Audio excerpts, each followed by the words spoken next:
Silahkan duduk saudara. Sudah lepas dari trauma masa lalu? Tidak takut sama hari depan? Tapi harus berjalan bersama Tuhan. Amin. Kita gak takut sama yang di belakang kita. Kita gak takut sama yang di depan. Tapi every day, tiap hari, apa yang harus kita lakukan? Berjalan dengan Tuhan. Hari ini saya nggak tahu apakah karena sudah lama menjadi suami istri, jadi contoh-contoh tokohnya rada mirip saudara ya, tapi tema khotbahnya beda gitu ya.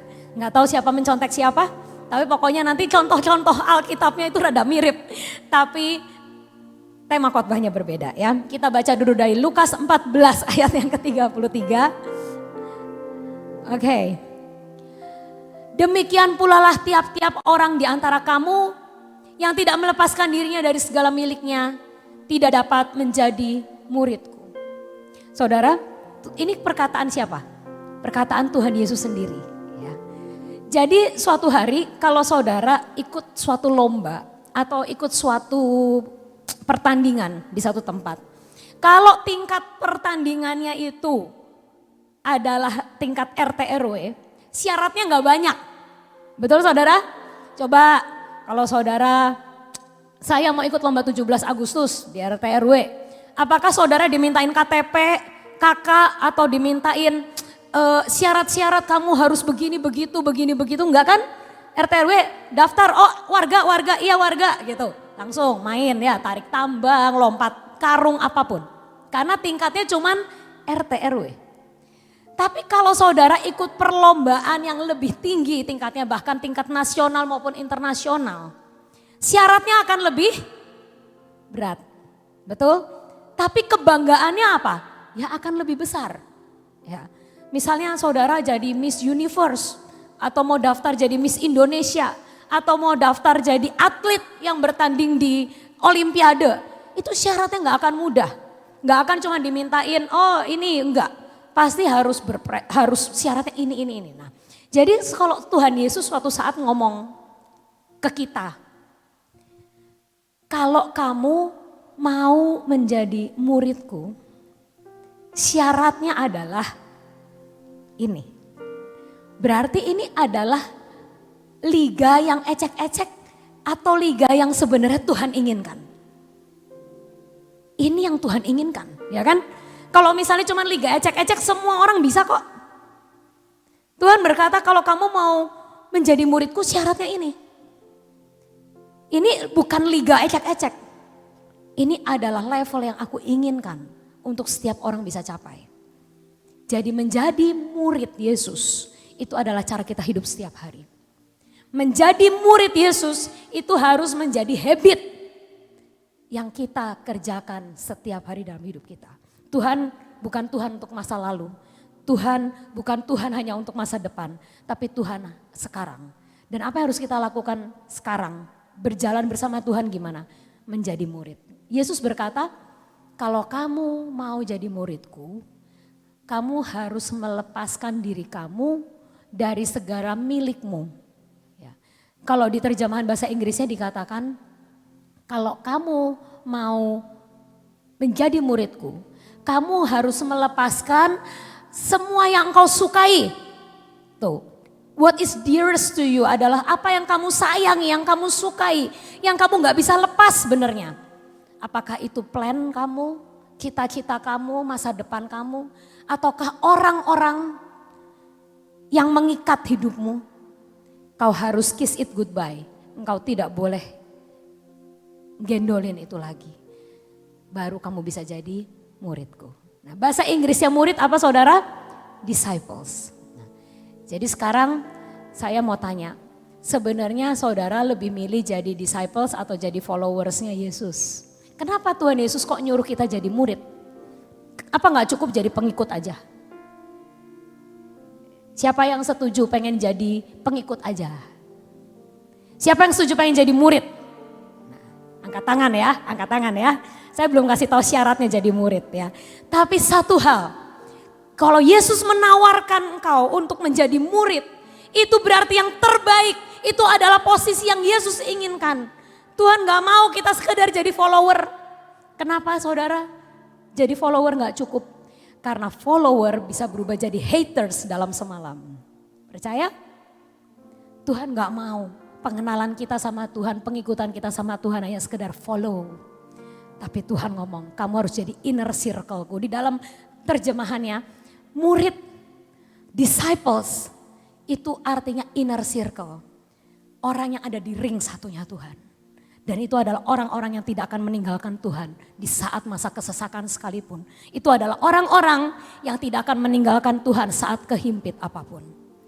Tapi orang follower bisa menjadi haters dalam satu malam. Contohnya waktu Yesus disalib. Siapa yang teriak salibkan dia? Ya mungkin orang-orang yang jadi follower dia juga.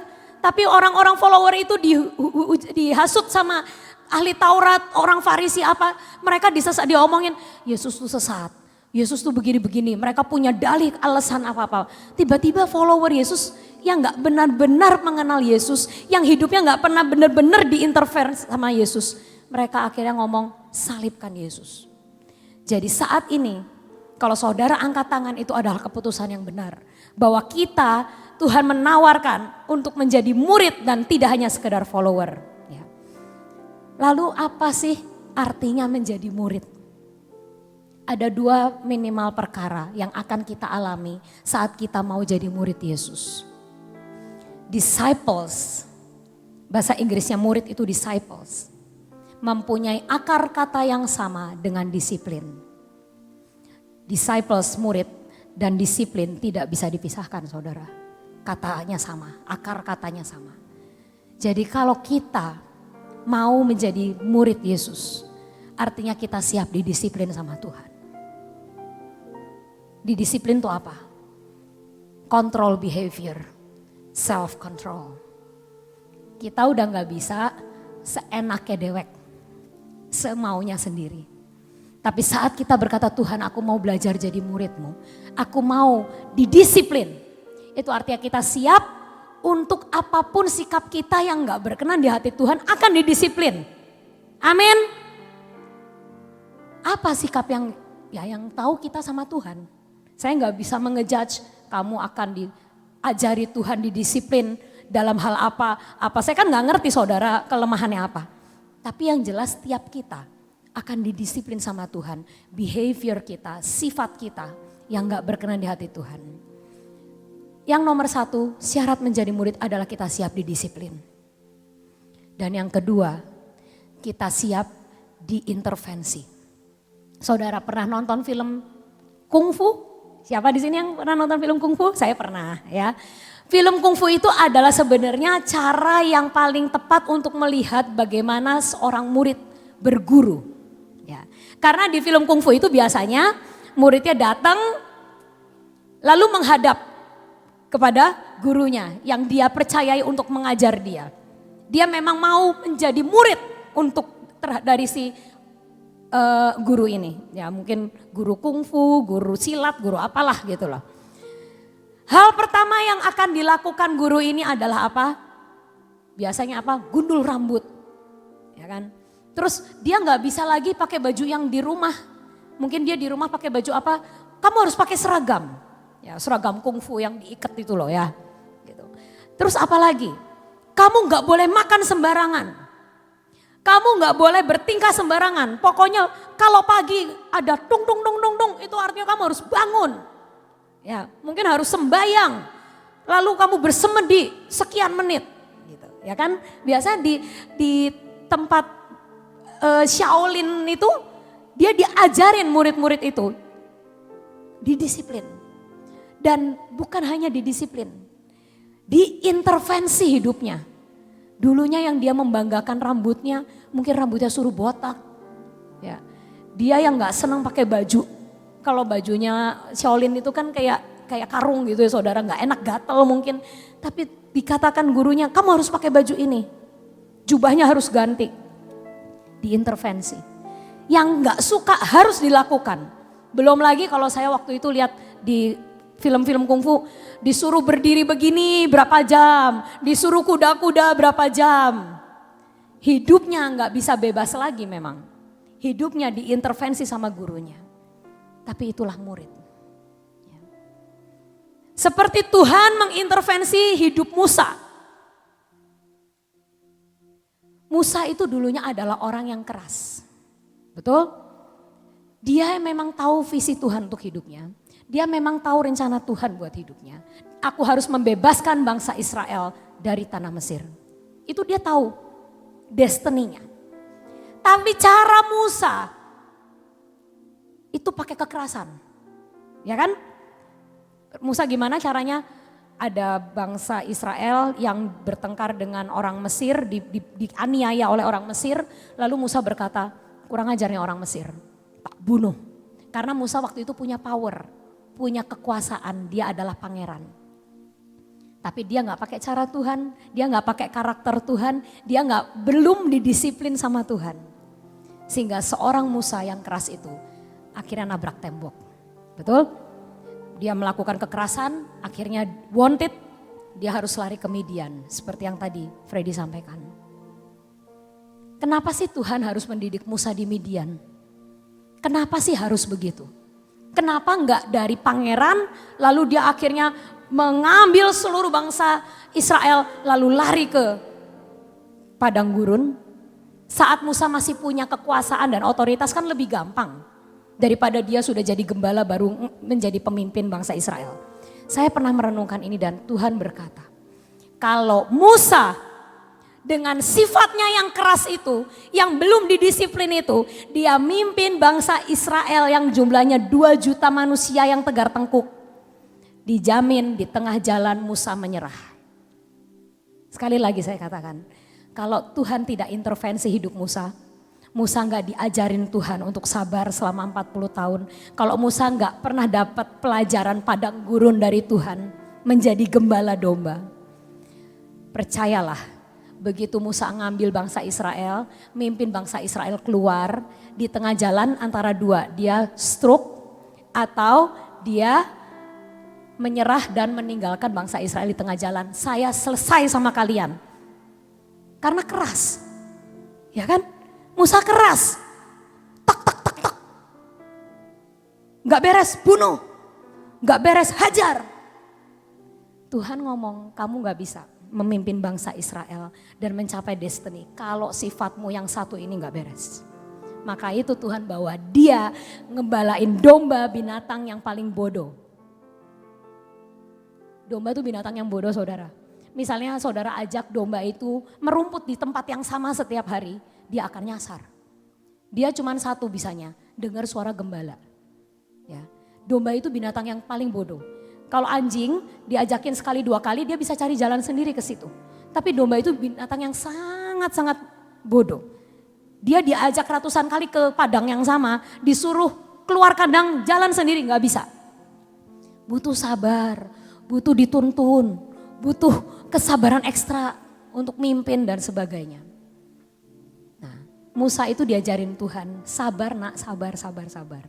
Karena sifatmu yang keras ini, nanti kamu give up sama bangsa Israel. Tapi karena Tuhan intervensi hidup Musa. Tuhan intervensi semua kekerasan Musa. Sehingga dia mampu menjadi disebut Tuhan manusia yang paling lemah lembut di muka bumi ini. Dan dia bisa memimpin bangsa yang tegar tengkuk itu masuk sampai ke Kanaan. Jadi saudara, intervensi Tuhan itu memang akan merubah kita. Sifat kita yang keras akan jadi lembut. Nah tapi seperti Simon Petrus, kebalikannya. Simon Petrus itu mencela-mencele. Ya kan? Simon tuh artinya apa? Buluh. Simon itu artinya buluh-buluh tuh apa? Goyang, goyang, goyang, goyang. Anginnya ke kanan ikut ke kanan, anginnya ke kiri ikut ke kiri. Maka Tuhan intervensi hidupnya Petrus dan berkata, kamu mengasihi aku enggak? Petrus jawab dalam semua kegalauannya, Tuhan aku mengasihi engkau. Engkau mengasihi aku enggak? Aku mengasihi engkau Tuhan dengan kegalauannya. Tapi Tuhan intervensi hidup dia. Dan Tuhan berkata, kamu bukan lagi Simon. Kamu bukan lagi buluh yang bisa digoyang ke sana kemari. Tapi kamu adalah Petrus. Kamu adalah batu karang. Saudara, saya mau tanya. Kalau saudara makan wortel, lebih enak empuk atau keras? Hah? Empuk. Jadi wortel akan digodok dan akhirnya menjadi empuk. Sekarang kalau telur. Telur makannya enakan mentah keras kayak gitu, rapuh atau enakan keras? Keras. Jadi wortel digodok jadi empuk. Telur digodok jadi kuat. Benar? Jadi keras. Nah, itulah cara Tuhan bekerja dan mengintervensi hidup setiap kita. Kalau engkau punya sifat yang keras dan Tuhan berkata dengan sifat kerasmu ini kamu gak akan sampai destinimu. Nak. Tuhan akan menggodok kita menjadi lemah lembut. Tapi saat kita adalah orang yang mencela-mencela mungkin. Kita adalah orang yang gampang kanan kiri gak punya prinsip seperti Simon. Kita adalah telur yang rapuh. Tuhan akan intervensi kita dengan cara yang lain. Dia tetap akan menggodok kita. Tapi dari telur yang mentah jadi telur mateng. Dari yang mencela-mencela jadi kuat. Ya. Setiap kita sifatnya beda, setiap kita karakternya beda. Tapi saat kita mau menjadi murid Yesus, itu artinya kita siap diintervensi sama Tuhan. Dan Tuhan akan urusi akan sifat kita yang gak baik. Tapi ada satu murid Yesus yang gagal diintervensi sama Tuhan. Siapa namanya? Yudas. Yudas adalah murid Yesus yang tidak bisa dimuridkan. Saat Yesus berkata, ada orang datang padaku, ada seorang wanita yang datang, biarkan orang itu datang padaku. Lalu wanita itu memecahkan minyak yang sangat mahal dan akhirnya meminyaki kaki Yesus dan menangis. Lalu Yudas berkata apa? Pemborosan. Kenapa? Lalu Tuhan intervensi Yudas. Tuhan intervensi. Tuhan ngomong ke Yudas, Yudas ini bukan pemborosan. Ini adalah pernyataan cinta. Kalau kamu mau ngasih makan orang miskin, kalau kamu mau ngasih makan janda, mereka akan ada padamu setiap saat, bisa kamu ngasih makan mereka. Tapi apa yang orang ini lakukan, ini bukan pemborosan, ini adalah bentuk cintanya kepadaku. Tuhan lagi intervensi Yudas, ngasih tahu Yudas tentang artinya mengasihi Tuhan, artinya mencintai Tuhan, artinya menangkap hati Tuhan. Tapi saat itu Yudas gak nangkep dan tidak mau diintervensi sama Tuhan. Dia tetap gak setuju sama Yesus dan berkata ini tetap pemborosan. Dan saudara tahu murid yang tidak mau dimuridkan seperti Yudas akhirnya mati juga gara-gara uang. Betul? Yudas mati gara-gara apa? Gara-gara dia tergiur menjual gurunya sendiri demi uang. Kalau Tuhan tidak diizinkan intervensi atas setiap kelemahan dan sifat kita yang jelek, kita akan mati membawa sifat itu. Dan kita gak akan berubah sampai kita mati. Dan anehnya jadi gara-gara sifat itu Yudas juga gak mencapai garis akhir. Saya percaya saudara di sini gak ada yang gak mau. Semua mau mencapai garis akhir, amin. Dan kita mau mencapai garis akhir dengan kuat dan tidak dihalangin sama hal-hal yang jelek yang nempel di kita itu. Maka biarkan Tuhan hari ini intervensi untuk apapun yang dia mau lakukan. Hari ini sambil kita renungkan firman ini, ayo berkata kepada Roh Kudus, Tuhan, aku gak mau mati kayak Yudas, bawa sifat jeleknya sampai ke liang kubur. Cinta duitnya gak hilang-hilang sampai ke liang kubur. Aku gak mau Tuhan. Kayak Musa, kalau gak diintervensi sama engkau jadi orang yang paling keras sedunia. Saya mau jadi orang yang lemah lembut sedunia. Ya. Jangan sampai kayak Yudas. Tapi mari kita berubah. Ya.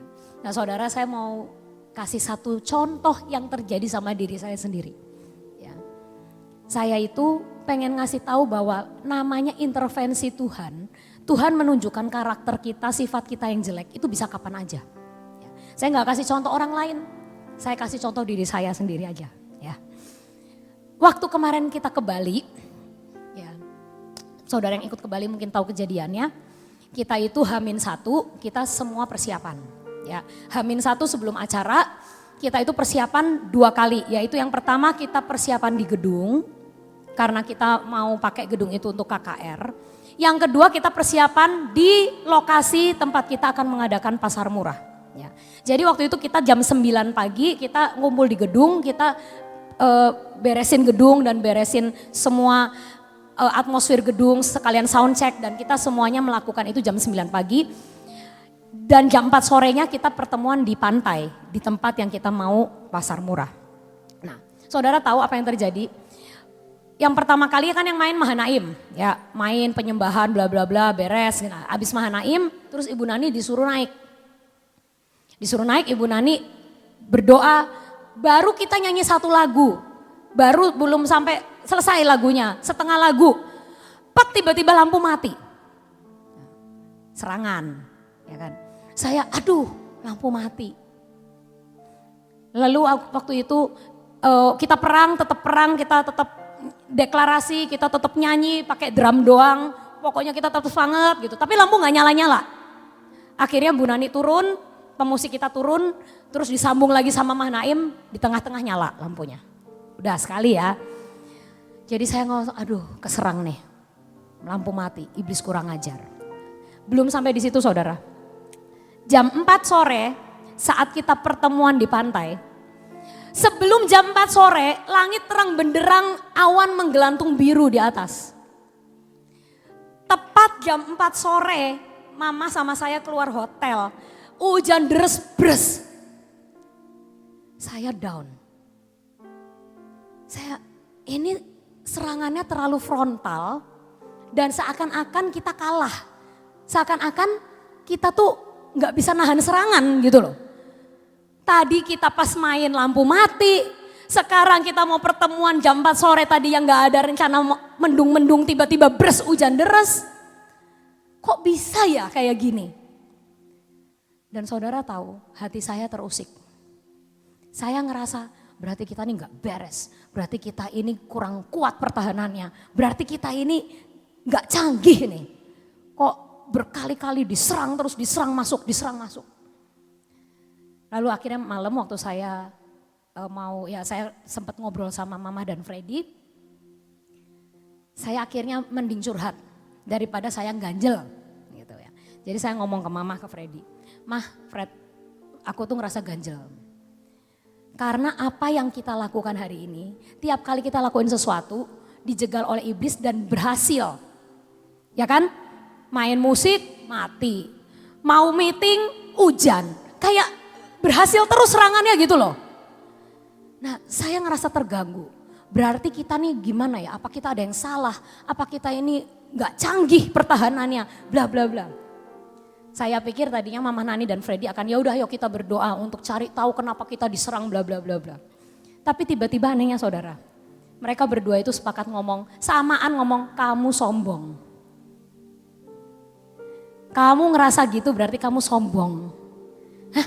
Sombong gimana? Saya ini malah merasa minder, bukan minder apa ya? Terintimidasi. Wah bahasanya gitu. Saya ini terintimidasi dong. Kita udah doa, kita udah persiapan. Tahu-taunya pas main musik begini, mau meeting begitu.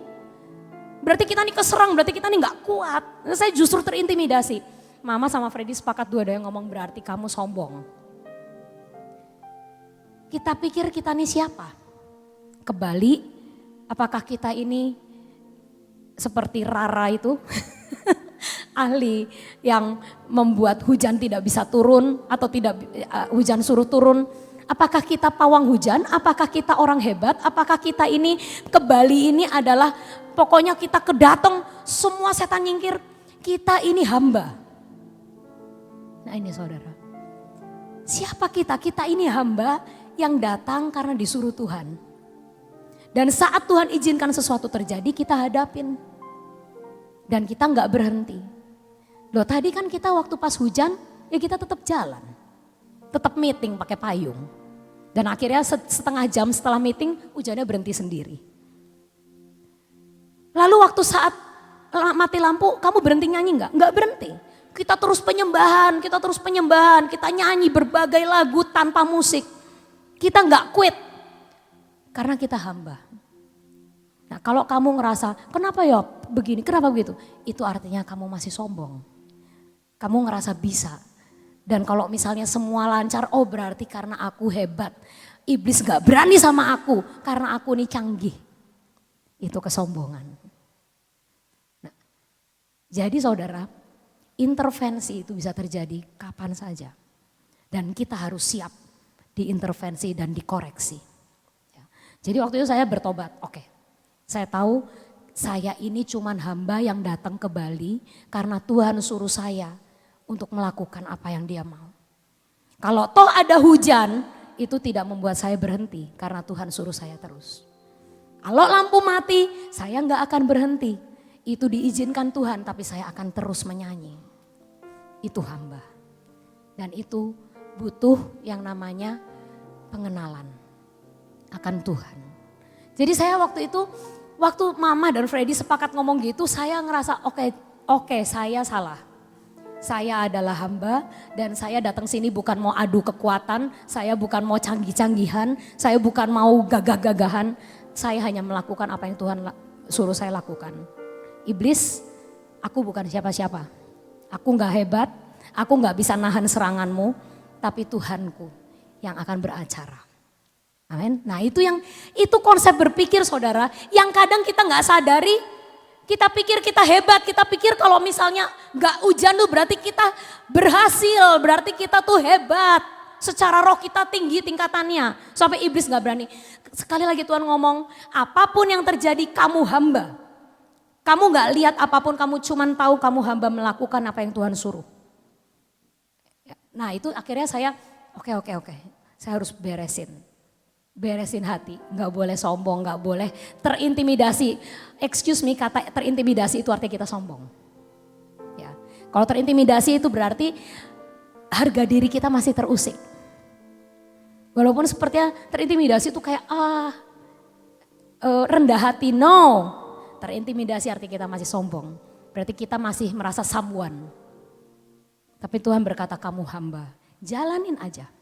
Akhirnya saudara tahu kalau hari itu hujan, hari sebelumnya juga paginya hujan. Kita tahu Tuhan kalau pasar murahnya hujan itu seizin Engkau, kita akan terus jalan. Betul? Kita hanya hamba yang melakukan. Kalau sampai hujan kita akan tetap buka lapak, kita akan tetap nyanyi, kita akan tetap main musik di tengah hujan. Tapi kalau boleh Tuhan, ya jangan hujan. Supaya orang-orang yang datang bisa happy. Dan akhirnya saudara tahu begitu pasar murah dimulai, cuacanya sangat baik. Sampai selesai. Semua berjalan sangat baik. Acara KKR sore juga tidak mati lampu, semuanya berjalan dengan baik. Nah saudara tahu, kadang kita ini gak nyadar kita sombong, gak nyadar kita tuh sifat jeleknya apa. Tapi tiap saat, tiap detik saat Tuhan mau nyuruh kita untuk bertobat, maka kita siap untuk bertobat. Saat ada orang yang ngomong kamu salah, kamu sifat ininya jelek nih, harus dibuang. Kita siap berkata ya, karena aku mau diintervensi sama Tuhan. Aku gak mau sifat jelekku ku bawa mati, tapi aku mau menjadi murid Yesus. Amin. Yuk kita saat ini angkat tangan dan berkata, semua yang mau jadi murid Tuhan, yang mau hidupnya diintervensi sama Tuhan, angkat tangan dan nyanyikan.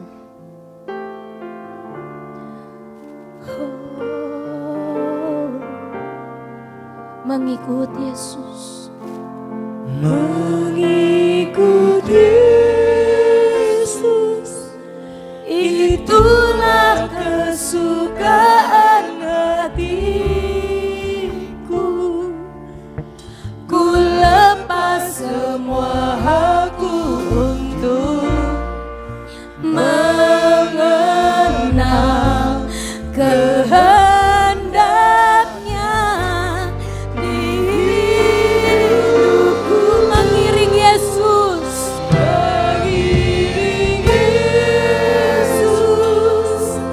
itulah kekuatan hidupku.